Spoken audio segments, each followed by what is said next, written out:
네, 안녕하세요. 네, 더 블랙 에듀 학원 원장인 서동범 원장입니다. 네, 요즘 날씨가 많이 쌀쌀해졌죠. 한 2주 전부터 감기가 되게 심한데, 감기 걸리면서 진짜 몸이 아픈데도 이제 걱정이 되는 건 사실 이 시기쯤 되면 이제 날씨가 추워지잖아요. 그럼 제일 먼저 드는 생각이 뭔지 아시나요? 수능이 가까워졌구나. 이제 우리 고3 친구들 이제 대학교를 정말 가야 할 텐데 이런 고민들이 정말 많이 되는 시점이거든요. 이제 오늘 같은 경우에 사실 연대 다음으로 두 번째 논술 시험이 오늘 있었습니다. 홍대랑 이제 시립대 그 논술 시험이 있었는데 아이들한테 연락을 받아보니 그래도 좀 나쁘지 않게 시험을 치렀다고 얘기를 하더라고요. 그래서 고3이 되는 시점에서는 사실 굉장히 불안하고 이제 어떻게 보면 답답한 시점이잖아요. 이제 막바지기 때문에 그때는 이미 다 준비가 끝나야 되는 시점이고 그때 이제 나온 결과를 가지고 대입을 준비해야 되는 시점이기 때문에 아이들이 어쨌든 간에 최선을 다하는 데는 한계가 있습니다. 근데 사실 제가 제일 행운이라고 생각하는 것 중에 하나가 뭐냐면 이 예비고1 입시 설명회 그리고 예비고1 아직 고등학교 입학하지 않은 어머님들이 조금이라도 먼저 이제 저를 만나 뵙고 그리고 이제 저희 학원에서 이제 저희 프로그램에 따라서 이제 진행을 하시는 걸 보시면서 이제 저희가 학원이 사실 오픈된 지가 이제 1년하고 한 8개월 정도 됐어요. 그 전까지는 이제 아무래도 이제 맡아왔던 학생들이 이제 고2인 친구들이 지금 이제 고3이 올라갔겠죠. 근데 제가 이 학원에서 이제 굉장히 하고자 했던 것들, 이 학원을 오픈하게 했던 계기가 뭐였냐면 제가 여기 둔촌고 출신이고 그리고 이 주변에 있는 학교들을 잘 알다 보니까 너무나도 학부모님들 그리고 학생들이 너무나도 입시에 대한 부분들에 대해서 준비가 되지 않은 상태로 그냥 주변의 말들만 믿고 학교에 대해서 대비를 하다가 결국에는 재수를 하거나 아니면은 내가 가지고 있는 그 어느 정도의 수치를 만들지 못하고 굉장히 낮은 대학교로 입학을 하거나 이런 경우들을 굉장히 많이 겪는다라는 걸 알게 됐습니다. 자, 단례로 말씀을 드리자면 작년 기준으로 해서 둔촌고등학교 전교 1등이 어떤 대학교에 들어갔는지 아시나요? 모르시죠? 네, 작년 기준으로 둔촌고등학교에 전교 1등 했던 학생이 건국대에 들어갔다는 소식을 들었습니다, 제가.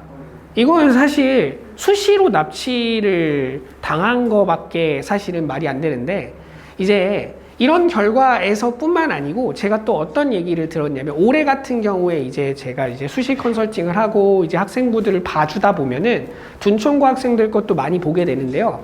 그때 보게 됐을 때 둔촌고에서 상위권 내신 등급이 1.3, 1.5 사이에 들어가는 친구들은 항상 전교권 10등 안에 들던 친구들이에요.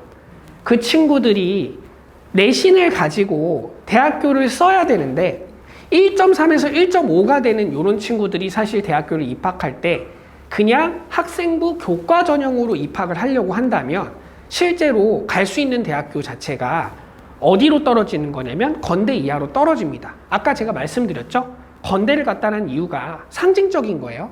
학교에서는 그 점수에 맞춰서 아이들을 넣으려고 하다 보니까 거기에서 안정적이게 들어갈 수 있는 학교를 찝어준 거겠죠.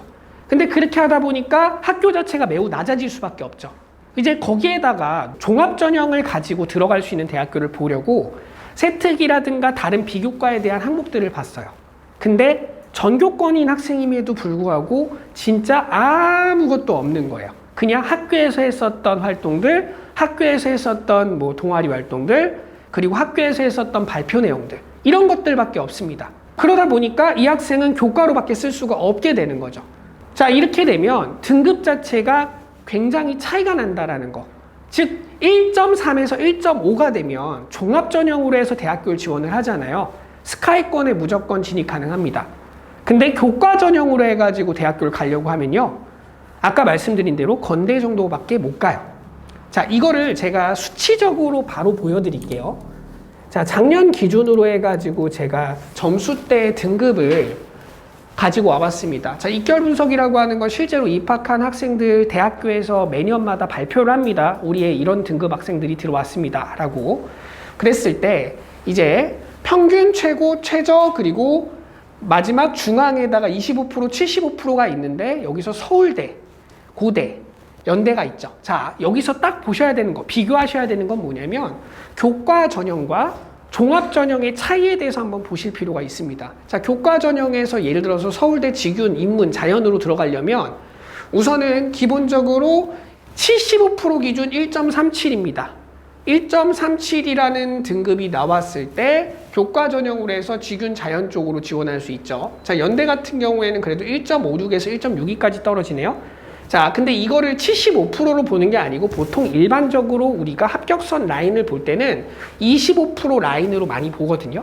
이거를 보고 변동성이 있기 때문에 자, 등급 자체에서의 기준 자체 25%에서 중앙을 기준으로 해서 이제 학생의 점수에 따라서 조정을 합니다. 마찬가지로 이제 교과 전형하고 종합 전형을 비교하는 이유는요. 종합 전형 같은 경우에는 아까 말씀드린 대로 비교과와 교과를 같이 준비했을 때 이런 친구들 같은 경우에는 사실 아까 동일한 학교죠. 서울대하고 연대하고 고대요. 근데 그때 등급 자체를 살펴보시면 아까 전에 비교했던 등급보다 한 0.2에서 0.3 정도 떨어졌다라는 걸 보실 수 있으시겠죠? 자, 이게 스카이만 그런 게 아니겠죠. 서성안에서 이렇게 되는 수치가 2점대까지 내려갑니다. 그리고 중경외시에서 교과 중경외시까지만 가더라도 1점대가 보이죠. 1.5, 1.6, 1.7 이렇게 가죠.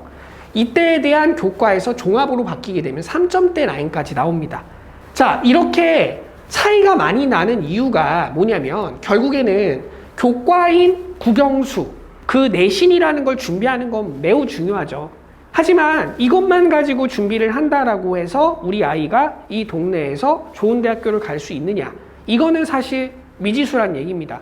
그래서 이런 부분들을 준비를 하고 대비를 해줘야 되는데 자, 그러면 하나 여쭤보겠습니다. 자, 종합전형에서 등급대 최저를 보시면 알겠지만 4.33이 나오죠. 건국대가 4.33이 나오는데 이 4.33이라고 하는 기준에 들어가는 친구들은 누굴까요? 자, 생각나시는 강동구에서 제일 좋은 학교 한 군데만 불러보시겠어요? 배재. 그쵸? 또 하나 더 있죠? 그쵸? 한영외고. 한영외고하고 배재고의 특징이 뭐죠? 공부 잘하는 아이들이 많다. 또 뭐죠? 특목고와 자사고죠. 특목고하고 자사고는요, 일반 고등학교에 비해서 훨씬 공부 잘하는 친구들이 많이 모입니다. 아까 전에 말씀드렸던 거대로 주변에 있는 학교들의 전교권 친구들이 다 모이기도 하고요. 한영고나 아니면은 배재고 같은 경우에는 사실 광역구 자사고이기 때문에 광역구에서 다른 구에서도 넘어와서 그쪽에서 자사고를 들어가는 경우들이 굉장히 많죠. 그러다 보니까 제가 들었는데 이제 배재고 같은 경우에 작년 기준으로 연고대를 80명을 갔다고 하더라고요. 연고대를 80명을 갔는데 그게 또 웃긴 건 뭐냐면 학교에서 보통 발표하는 기준은요. 올해 기준, 올해 재수생, 현역 다 포함한 기준을 보통 발표를 하거든요. 근데 현역 기준으로만 80명이 갔대요. 그럼 굉장히 좋은 수치거든요. 이게 아마 대치동이나 이런 데랑 비교해도 아마 굉장히 좋은 수치로 나타날 건데 이제 그만큼 아이들이 뭐하다는 얘기일까요? 공부를 잘한다는 얘기가 되겠죠. 그리고 그만큼 뭘까요? 내신 따기가 굉장히 어렵다는 얘기입니다. 그리고 학교에서는 그런 좋은 친구들을 좋은 학교에 보내기 위해서 어떤 걸 준비를 시킬까요? 종합전형을 준비를 시키겠죠. 그리고 대학교도 이것을 알고 있습니다. 아, 좋은 대학교, 좋은 고등학교에서 우리 학교 들어오려고 하는 친구들이 이런 과목을 준비해갖고 대비를 하는구나. 이렇게 해가지고 이것들 준비를 하는구나. 이거에 대한 내용들을 알고 있습니다. 지금 아시다시피 고등학교가 블라인드거든요. 어떤 고등학교인지 안 보여요.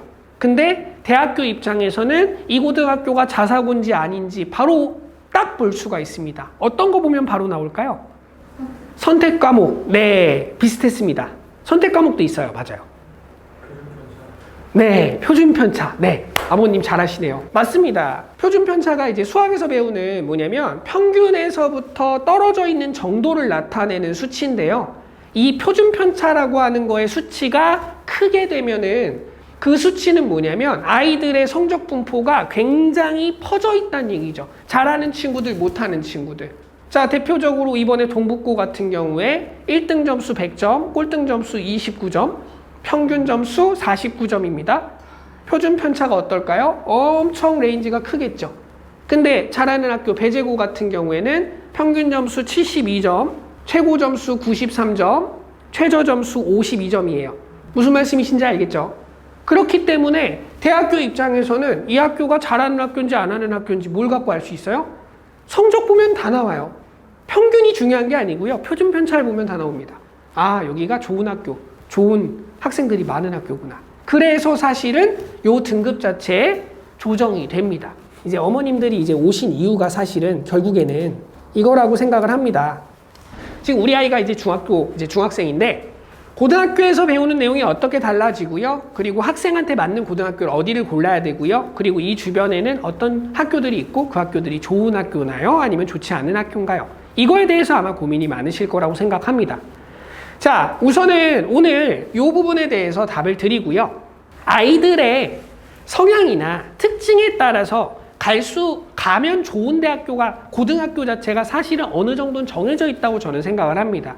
그래서 요 두 번째 기준에 대해서도 명확하게 말씀을 드릴 거고요. 그리고 마지막으로 우리 동네에 있는 학교, 자, 배재고는 제가 일부러 안 넣었는데 혹시라도 궁금하신 분들은 따로 말씀을 드릴 거고 5개 고등학교에 대해서 어떤 장점이 있고 어떤 단점이 있는지 그리고 그 학교의 수학하고 영어의 특징이 어떻게 있는지에 대해서 간단하게 말씀을 드리는 걸로 오늘 설명회를 마무리 짓도록 하겠습니다. 자, 그러면 이제 중학교하고 고등학교에서 배우는 교과목의 차이가 어떻게 나는지부터 말씀을 드릴게요. 우선은 자, 단순히 양으로 비교해 보겠습니다. 중학교 때 배우는 양, 페이지 수로만 제가 하나를 따와 봤어요. 신사고에 있는 중학교 교과서 1학년, 2학년, 3학년 거 다 모았습니다. 다 모아갖고 딱 붙였어요. 그랬는데 요 양 자체가 뭐의 양하고 비슷하죠? 고등학교 1학년 때 배우는 양하고 비슷합니다. 자, 반대로 얘기해서 고등학교 때 배우는 양 자체가 굉장히 많죠. 근데 그렇다고 하더라도 아시다시피 대학교 때 배우는 양은 이거보다 또 훨씬 많아지겠죠. 그만큼 양적인 거에 대한 부담이 커질 수밖에 없는 학년이기도 합니다. 특히 영어도 그렇지만 수학 같은 경우에는 고등학교와 중학교의 차이가 정말로 큽니다. 내용의 차이도 그렇고요. 그리고 복합성의 차이도 굉장히 크고요. 그래서 아이들이 중학교 때까지는 공부를 너무 잘했지만 수학 공부를 고등학교 가갖고 수학 공부를 정말로 포기하는 친구들 정말로 많다라는 거. 그리고 그 격차가요 계속해서 커지고 있어요. 수능이 계속해서 어려워지고 있죠. 그러다 보니까 그 수능을 준비하기 위해서 아이들을 정말 어렸을 때부터 그거에 대해서 대비하기 위해서 시키거든요. 근데 이게 또 악효과가 발생을 해서 지금은 못하는 친구들하고 잘하는 친구들의 격차가 고3 때 지금 최고치입니다. 수능을 아예 포기하는 친구들이 너무나도 많아졌어요. 그리고 재수를 결정한다? 자, 예전에는 선택이었죠. 지금은 필수라는 얘기가 나옵니다. 특히 주변 학교들, 동북고는 그래도 거기 안에서 이제 내부적으로 아이들이 공부하는 분위기이기 때문에 오히려 공부를 하려고 하는 분위기가 더 많이 생길수록 재수를 하려는 분위기가 더 많이 생기기도 해요. 어머님들이 잘 아시는 대치동에 휘문고 있으시죠? 휘문고 같은 경우는요 80%가 재수를 합니다. 점수가 잘 나와도요 재수를 하는 거예요. 의대를 가야 되거든요. 스카이 못 간 친구들은 스카이 가려고 재수를 하고요. 근데 그만큼의 이제 뒷바라지가 되니까 이제 그렇게 트라이를 하는 건데, 자, 저는 솔직하게 얘기해서 이런 현상이 좋다라고 생각이 들진 않습니다. 그래서 우리 학생들한테 항상 얘기하는 거지만 3년 내에 대학교에 가는 게 너희가 지금 부모님한테 할 수 있는 가장 큰 효도다. 이게 진짜 중요하고 너희한테 있어서도 대학교 가서 놀려고 하잖아요. 근데 재수를 하고 가갖고 어떻게 남학생들이 대학교 가서 놉니까? 군대 가야지. 놀 수 있는 여건도 안 생기죠. 결국에는 1년을 절약해서 3학년 때 대학교를 갈 수 있는 수단을 만드는 게 제일 중요합니다.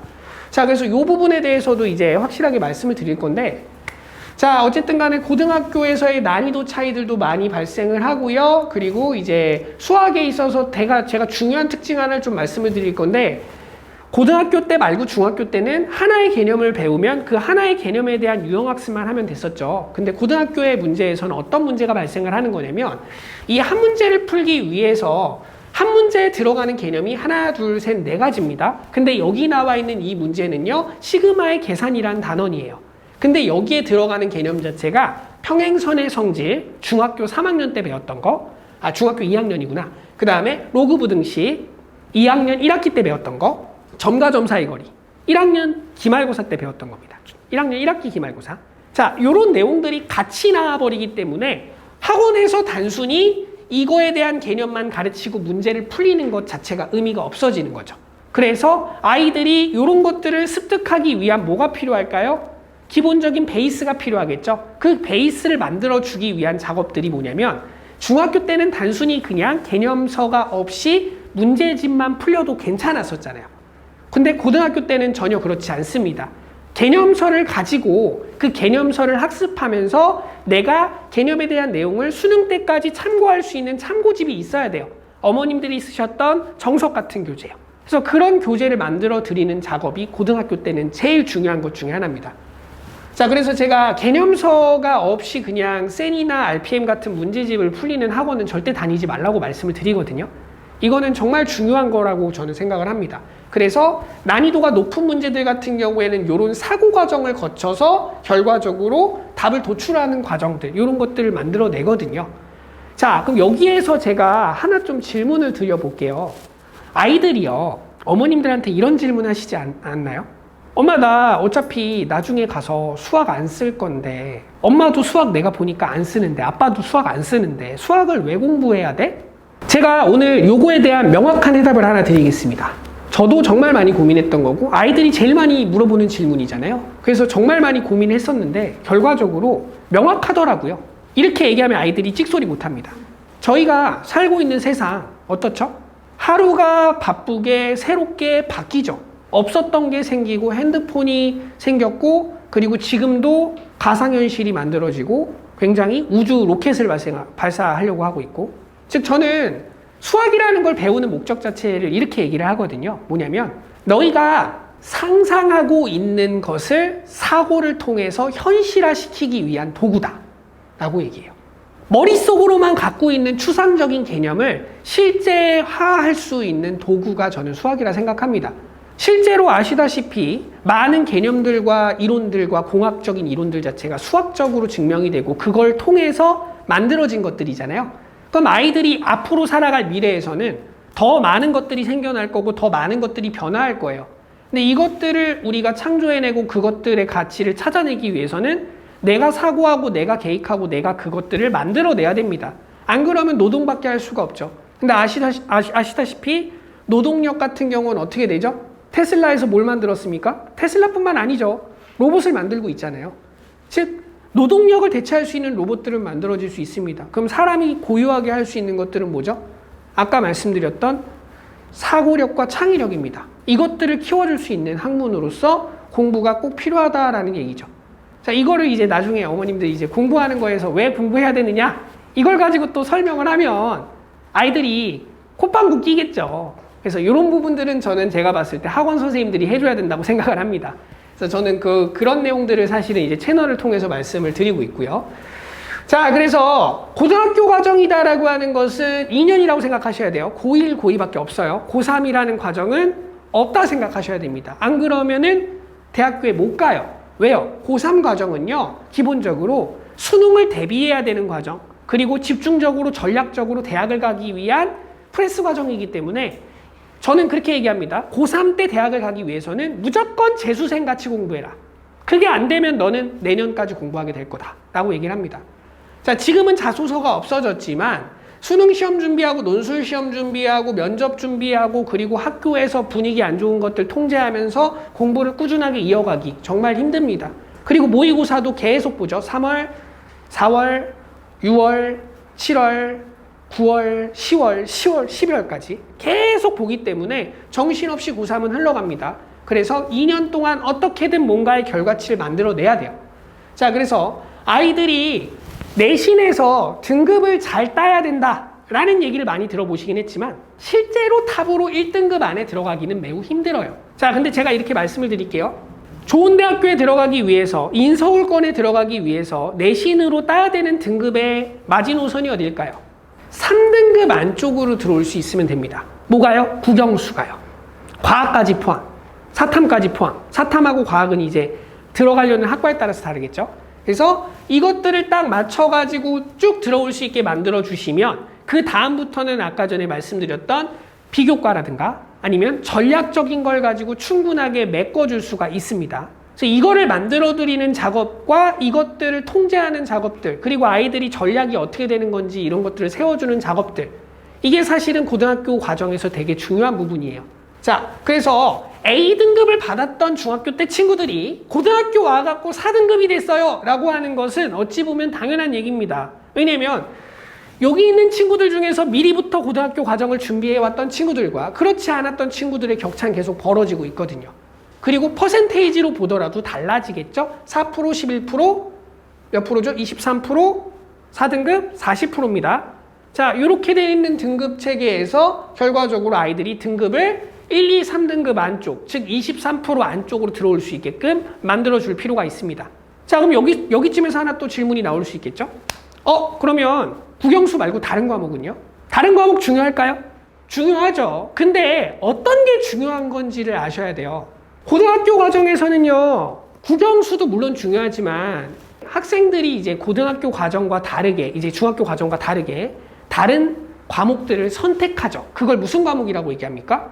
진로 선택 과목이라고 얘기합니다. 이 진로 선택 과목이다라고 하는 것은 물론 그 과목을 잘 선택하는 것도 중요하지만 이 과목 자체는 특징이 있어요. 1, 2, 3, 4등급으로 안 나뉘어져요. 그것들은 어떻게 나뉘어지는 거냐면요. 중학교 내신에서 A, B, C, D, E로 나뉘어지는 것 같이 고등학교에서도 우리가 퍼센트 1등급, 2등급, 3등급, 4등급에서 9등급까지 나뉘는 요 기준도 있지만 이거와 별개로 내신 산출 방식에서 이제 진로 선택 예체능 과목 같은 경우에는 A, B, C로 나눕니다. 자, 이렇게 나뉘는 과목의 대표적인 게 뭐가 있냐면요. 기하가 있고요. 그리고 뭐 여행지리, 그리고 인공지능 수학 이런 것들이 있어요. 자, 그리고 동북고등학교 같은 경우에는 지금 이번에 고교 학점제의 그 시범학교로 선정이 돼 있죠. 여기서 고교 학점제다라고 하는 게 결과적으로 뭐냐면 아이들이 원하는 과목을 픽해서 그것들에 대한 성적을 산출하는 겁니다. 근데 이게 사실상 지금은 이루어질 수가 없어요. 왜 그렇죠? 등급제이기 때문에 등급 따기 좋은 학과로 들어가는 거 아닌가요? 등급 따기 좋은 과목을 선택을 하겠죠. 그래서 아이들이 기본적으로 이 등급제로 돼 있기 때문에 내가 원하는 과목을 선택을 할 수가 없습니다. 자, 근데 그러면 왜 고교 선택제, 고교 학점제라는 것을 왜 할까요, 도대체? 고교 학점제는 왜 하고 도대체 이 진로 선택에서 A, B, C다라고 하는 요 등급 구조는 왜 이렇게 굳이 옛날같이 그냥 이렇게 퍼센테이지로 나눠놓으면 되지 왜 이렇게 성취도로 나눠가지고 복잡하게 구조를 만들고 있을까요? 심지어 2025학년도 지금 중학교 2학년 친구들이죠. 그 2학년 친구들이 이제 고등학교 1학년이 되는 시점부터는 이제 고교학점제가 이제 부분적으로 도입이 되거든요. 이제 그때부터는 원래 잡혀있는 기준으로는 1학년 때만 상대평가라고 2학년 때는 싹 다 절대평가로 바뀝니다. 이게 뭐 때문에 그럴까요? 제가 큰애랑 작은애가 지금 4살하고 3살인데 되게 충격적으로 들었던 그 뉴스 중에 하나가 뭐냐면 올해 상반기에 아이들 출산율이 7.9%, 0.79가 됐다는 얘기를 들었습니다. 아이들이 엄청나게 줄었죠. 그럼 아이들이 엄청나게 줄었으면 가장 타격을 받는 1차적인 타격구는 어딜까요? 아이들을 담당하는 뭐 어린이집이나 유치원이 되겠죠. 그 다음은 어딜까요? 학원이나 학교, 이제 학생들이 다니는 곳들이 되겠죠. 마지막으로 어딜까요? 대학교입니다. 대학교도 지금 엄청나게 큰 위기를 맞고 있습니다. 그래서 대학교에서 인원 정원 자체가 지금 굉장히 컸던 인원 정원 자체가 지금 굉장히 많이 줄고 있음에도 불구하고 지방에 있는 대학교들은 지금 인원이 없어서 못 받고 있어요. 심지어 서울에 있는 좋은 대학교 있죠. 어머님들이 다 알고 있는 경희대나 아니면 중앙대나 그리고 한양대 같은 데도 인원에 대해서 빈칸이 발생해가지고 그 문제 때문에 난리가 난 적이 있었습니다. 고대도 그런 적이 있었어요. 제가 알기로 재작년인가. 자, 이게 무슨 얘기냐면 학생들의 인원이 많이 줄다 보니까 거기에 학교들 자체가 인원들을 받는 데 있어갖고 굉장히 제한점이 생긴 거예요. 그럼 대학교 입장에서는 학교 학생들 들어오는 이 학생들을 되게 좋게 받아야 되는데 들어오는 학생들이 다 무슨 생각을 갖고 있죠? 예를 들어 갖고 정시로 해갖고 딱 시험을 봤는데 점수가 국영수가 합쳐갖고 270점이 나왔대요. 근데 이과로 가면 한양대밖에 못 가요. 근데 문과로 가니까 교차해가지고 고대를 가네요. 연대를 가네요. 서울대도 갈 수 있대요. 애들 어디 선택합니까? 서울대 선택하죠. 그럼 그 서울대 간 친구들은 과연 그 학과에 관심이 있어서 간 걸까요? 아니겠죠. 그럼 이 친구들은 무슨 생각을 할까요? 내년에 다시 시험 봐야지 생각을 하겠죠. 그럼 대학교는 좋아할까요? 싫어할까요? 싫어하겠죠. 왜냐면 이 학생이 들어왔다 바로 나가버리니까. 이것을 뭐라고 얘기하는 거냐면 학생들이 들어왔을 때 남아있는 비율을 대학별로 측정을 합니다. 이 측정하면서 옛날에는 나가면 좋은 대학교 같은 경우 바로 충족하면 됐어요. 왜? 편입이라든가 들어올 애들이 워낙 많으니까. 근데 지금은 그것조차도 힘들어요. 애들이 없어서. 그래서 대학교들은 뭐가 필요하냐면 어떤 종목으로 들어온 애들이 우리 과에 오래 남아있는지를 측정을 합니다. 그것 중에 가장 좋은 게 뭘까요? 종합전형이에요. 왜? 종합전형은 뭘 측정합니까? 학생부를 종합적으로 보죠. 그럼 거기에서 보는 가장 중요한 요소가 뭐냐면 전공 적합성이라는 겁니다. 이 학생이 우리 과에 들어오기 위해서 어떤 준비를 했는지를 가장 중요하게 본다는 얘기죠. 그래서 거기에서 나오는 전공 적합성을 판단을 해서 우리 과에 들어오는 친구들이 어떠한 조건을 갖고 있는 친구들이 들어왔으면 좋겠다를 자기네들의 기준에 맞춰서 뽑게 되는 게 학생부 종합전형입니다. 이 종합전형으로 하게 되면 자 거기 종합전형에서 그러면 아이들의 뭘 볼까요? 이 학교, 이 학생이 예를 들어 갖고 항공 쪽에 관심이 있어요. 그러면 항공에 관련돼 있는 학과나 그거에 대한 그 과목들을 선택했는지를 보겠죠. 그 과목 선택 여부를 봅니다. 첫 번째로. 그 다음에 그 과목하고 관련돼 있는 그 종목에 대한 성적을 봅니다. 그리고 그 성적에 대한 추이를 보죠. 그리고 마지막으로 뭘 봅니까? 세특을 봅니다. 지금 볼 수 있는 게 다 사라졌어요. 블라인드죠. 책도 안 되죠. 그리고 거기에 상장도 못 올리죠. 자소서도 없어졌죠. 독서록도 못 올리죠. 올릴 수 있는 게 다 사라지고 결국 남은 건 세특입니다. 그럼 그 세특이다라는 거가 줄어들었다라 그래서 안 중요한 거냐? 그렇지 않죠. 대학교 입장에서는 이게 굉장히 소중한 겁니다. 얘를 보고 아이들을 뽑아야 돼요. 그게 대학교들이 종합전형을 포기할 수 없는 가장 큰 이유 중에 하나예요. 거기에 저희가 말씀드렸던 고교 선택제라는 그걸 하는 이유는요. 결국에는 아이들이 선택권이 많아져요. 근데 결국에는 애들이 다 하는 것들만 선택해요. 그럼 아무도 내가 원하는 과목을 선택하지 않겠죠. 근데 이게 특목고 자사고도 마찬가지거든요. 근데 이것들을 다 공통적으로 평등화시키고 거기에 절대평가 구조를 만들어서 학교 어디에 가서 듣더라도 상관없는 구조로 만들어버리는 거.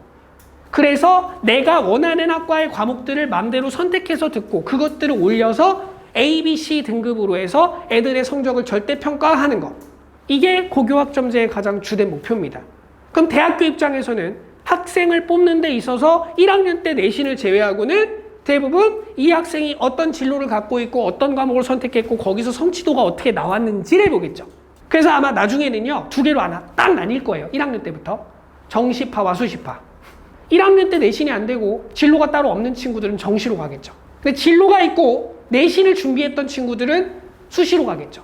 자, 근데 무슨 일이 일어나고 있습니까? 서울대 실적이 외대부고 정상 하나고 대원외고 상상고 해가지고 대학교 실적들이 이제 몰려있다라는 얘기인 건데 한 학교에 지금 대학교 실적들이 쫙 몰려있죠. 330명? 자, 근데 여기 있는 330명의 기준은 뭐냐면 재학생하고 재수생하고 합쳐진 수치입니다. 이게 아마 제가 알기로 대치동의 모 학교일 거예요. 그리고 이쪽에 나와 있는 B학교는 제가 알기로는 아마 여기가 상산고입니다. 상산고가 206명, 재학생 기준으로 206명이라고 제가 알고 있고요. 그래서 이러한 프로그램들이 지금 교과와 창체, 그리고 자율활동, 동아리활동, 봉사활동, 진로활동 넣어서 창의 체험활동이라고 얘기하는데 이 창체와 교과에서 보통교과와 전문교과로 나뉘어서 이것들에 대한 선택과목이 공통과목, 선택과목, 일반과목, 진로선택으로 나뉘죠. 지금 이게 현재 구조입니다. 자, 이렇게 해가지고 과목적으로 선택할 수 있는 구조를 만들어서 진행을 하고 있는데 자, 아까 말씀드렸던 거에서 정시를 선택을 하더라도 지금은 이제 이 학생부에서 내가 어떤 과목을 선택했는지를 무조건 신경 써야 되는 이유가 있습니다. 뭐냐면 서울대에서 올해부터 정시에다가 수시를 넣었죠. 정시에다가 학생부를 10%를 넣었죠. 이 10%의 역할이 뭘까요?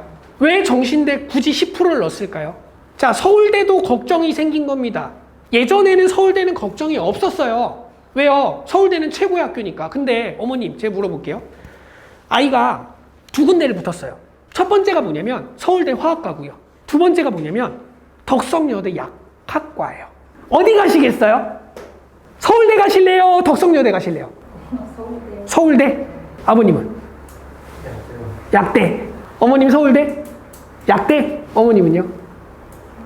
서울대. 오, 비슷한 비율이네요. 70%가 약대를 간다고 선택했답니다. 그럼 서울대 입장에서는 어떻죠? 미치는 노릇인 거죠? 덕성여대 약대를 가려고 서울대를 포기한다? 그러니까 얘네도 뭐가 필요한 거죠? 아, 우리가 학과에 들어오려고 하는 친구들이 명확하게 정해져야 되겠다. 이렇게 판단이 든 겁니다. 옛날에는 정시로 들어오는 비율 자체가 서울대가 굉장히 컸는데 이걸로 들어오는 친구들이 다들 나가니까 의대나 약대 가려고. 그래서 점차적으로 학생부의 비율을 정시에도 넣어버리고 있어요. 이게 아마 다른 학교에도 아시다시피 서울대가 하면 다른 학교 따라하죠. 아마 서울의 15개 학교들은 다 따라할 가능성이 굉장히 높습니다. 또 거기에 더불어서 알다시피 정부에서 시켜서 서울에 있는 15개 상위 대학교들은 40%를 정시로 뽑아야 되죠. 그럼 이 비율로 뽑아야 되는데 그 비율 중에서 울며 겨자 먹기로 뽑고 있는데 아이들이 들어오자마자 나가요. 그러면은 대학교 입장에서 손실이 엄청나잖아요. 그래서 이러한 방향성을 가질 수밖에 없다라는 것들을 우선은 인지를 하고 가셔야 됩니다. 자, 그러면 이제 아시겠죠? 이제 고등학교를 선정하는 데 있어서 어머님들의 가장 큰 기준이 뭐가 될까에 대해서 고민해 보셔야 돼요. 자, 우선 여러 가지 학교들이 있죠. 남고, 공학, 여고, 그 다음에 자사고, 특목고, 그리고 일반고. 그렇죠? 그 일반고 학생 수가 적다, 남녀공학이다, 남고다, 여고다. 물론 요것들에 대한 특징들도 굉장히 중요합니다. 남고 애들 같은 경우에는 기본적으로 수학 점수들이 높습니다. 보성고, 동북고만 봐도 수학 점수의 평균 자체가 높아요. 내신 3등급 받는 친구들이 수능에서 1등급 나와요. 수학만요. 다른 과목은 모르겠어요. 그런데 공학 같은 경우에는 그냥 평범합니다. 그냥 내신 점수, 이 주변에 있는 공학 같은 경우에는 대표적으로 둔촌고가 있을 건데 내신하고 수능하고 점수대 등급이 똑같아요. 3등급 나오면 3등급 나옵니다. 4등급 나오면 4등급 나오고요. 오히려 더 낮을 때도 있어요. 수능 점수가. 그리고 여고 같은 경우에는 상대적으로 아이들이 내신에 대해서 굉장히 목을 매죠. 근데 옛날 경향은 그랬지만 요즘에는 사실은 그게 좀 희소화됐다라고 하긴 하더라고요. 자, 이러한 특징들이 있는데 각각의 특징들 중에서 이제 첫 번째로 우리가 고민해야 되는 거, 이거는 학생 한 명을 이제 컨설팅하면서 이제 어떤 데를 가야 될지에 대해서 정해준 거긴 한데 이제 주변에 있는 고등학교인 둔촌고, 동북고, 영파여고, 창덕여고, 보성여고에 대해서, 보성고등학교에 대해서, 보성여고가 아니죠. 자, 거리, 내신 잘 받을 수 있는지, 진학실적, 원하는 선택 과목이 있는가를 가지고 총점을 매긴 거예요. 자, 이것도 마찬가지로 객관적인 점수는 아니지만 거리도 되게 중요하죠. 너무 멀면은 통학하기 너무 힘들잖아요. 그럼 아이들이 피로감이 많이 쌓입니다. 실제로. 아침 일찍부터 가야 되는데 8시, 7시 50분까지 등교해야 되죠. 근데 거리가 너무 멀면은 아침에 6시에 일어나야 돼요. 너무 스트레스가 많이 쌓이는 겁니다. 자, 내신을 잘 받을 수 있을까? 자, 이거 저는 곱하기 2 드리는 걸 원하긴 하는데 내신을 잘 받는다라는 거는 결국에는 뭐를 준비를 잘한다는 얘기죠? 수시를 준비를 잘한다는 얘기죠. 자, 수시를 준비를 잘하면 고3 때 대학교 갈 확률이 높아지겠죠. 자, 그래서 내신을 잘 받을 수 있는 학교인가를 구분하는 것도 되게 중요한 요소입니다. 그리고 진학 실적이 좋은가, 작년, 재작년, 그리고 3년 전까지 진학 실적이 어떤가에 대해서 판단을 해서 이거에 대한 실적에 따라서 대학교를 보낸다 만다 요것들이 결정이 되는 거잖아요. 그래서 이걸 보는 것하고 그리고 마지막으로 내가 가려고 하는 학과에 대한 선택 과목이 있는가. 자, 이거는 과학중점고등학교라고 들어보셨나요? 과학중점고라든가 아니면은 뭔가 특수한 뭔가의 학교마다의 특징들이 있어요. 그 특징에 따라서 들어가는 특별한 과목들이 있거든요. 그 과목들이 선택했을 때 도움이 되는지에 대한 여부, 요것도 따져보는 게 좋습니다. 자, 근데 다 떠나서 요거를 하기에 앞서서 저는 제일 먼저 해야 되는 게 뭐라고 생각하는 거냐면 학생의 성향이 되게 중요하다고 생각합니다. 대치동에 요즘에 컨설팅이 되게 유행하는데 고등학교 어디 보내는지에 대한 컨설팅을 하잖아요. 거기에서 대치동에 있는 강남구에 있는 학생들을 쫙 뿌려요. 그래서 각 지역에 조금 내신 잘 안 나오는 학교들 쪽으로 쭉 보내줍니다. 그래서 거기에서 성적 잘 따서 내신을 잘 갖고 갈 수 있게끔 전략적으로 그거를 세팅을 하는 거죠. 근데 여기에 가장 생각을 못하는 변수가 하나 있습니다. 그게 뭘까요? 아이 성향이에요. 아이가 환경의 영향을 많이 받고 주변 친구들하고 굉장히 잘 어울리고 굉장히 사교적인 성격이고 그리고 그 환경에 따라서 자기 통제가 잘 안 되는 친구들은요. 공부를 아무리 잘해도 학교 분위기가 개판이면요. 자기도 같이 거기 따라가요. 모르듯이. 혼자 통제가 안 됩니다. 근데 자기의 주관이 강하고 내가 확실하게 내 줏대를 잡고 학생들하고 상관없이 약간 좀 자기주도적이면서 약간 조금 이기적인 친구들 있죠. 이기적이면서 약간 스스로에 대한 목표가 확실한 친구들. 이런 친구들 같은 경우에는 내신이 조금 안 좋은 학교, 분위기가 좀 안 좋은 학교 가더라도 어떻게든 자기 주관을 잡고 갑니다. 그래서 이 성향평가라는 게 굉장히 저는 중요하다고 생각해요. 이 성향평가에서 만약 환경의 영향을 너무 많이 받아요. 친구들에 따라서 얘의 성적이라든가 분위기라든가 환경이 너무 많이 달라져요. 그러면 어떻게 해서든 좋은 고등학교를 보내야 됩니다. 자사고라든가 아니면 뭐 갈 수 있다면 외고나 과학고 같은 데들. 그러면 들어가게 되면요. 남들이 하게 되면요. 그런 친구들은 얘가 하고 얘도 하고 얘도 하는데 나도 해야 될 것 같아. 의 느낌 때문에 공부를 하는 친구들이 많아요. 그래서 실제로 배제고 같은 경우에는 같은 등급대의 친구를요. 한 명을 배제고를 넣고 한 명을 동북고에 넣었어요. 그 친구들이 3년 후에 결과치를 내는 걸 보면 아이들의 성향이 친구들의 영향을 많이 받는다라고 했을 때는 무조건적으로 배제고 아이가 더 좋은 대학교에 갑니다. 왜냐면 바로 옆에 있는 친구가 연고대를 가거든요. 그럼 나도 그 정도는 해야지 해서 서강대를 가거나 한양대를 갑니다. 근데 동북고 가면은 서강대나 한양대는 먼 꿈이에요. 전교 1등만 갈 수 있대요. 뭐 저 그 정도까지는 아니지만 어쨌든 상위권만 갈 수 있대요. 그럼 목표와 희망을 잃습니다. 이미. 그러고 나서 내가 공부를 해야 되는 건가에 대한 고민에 사로잡히죠. 그래서 3년 동안 공부를 안 하다가 결국에는 엄청나게 떨어지는 케이스를 저도 봤거든요. 그래서 어디가 맞다, 어디가 정답이다, 어디가 정답이 아니다는 없습니다.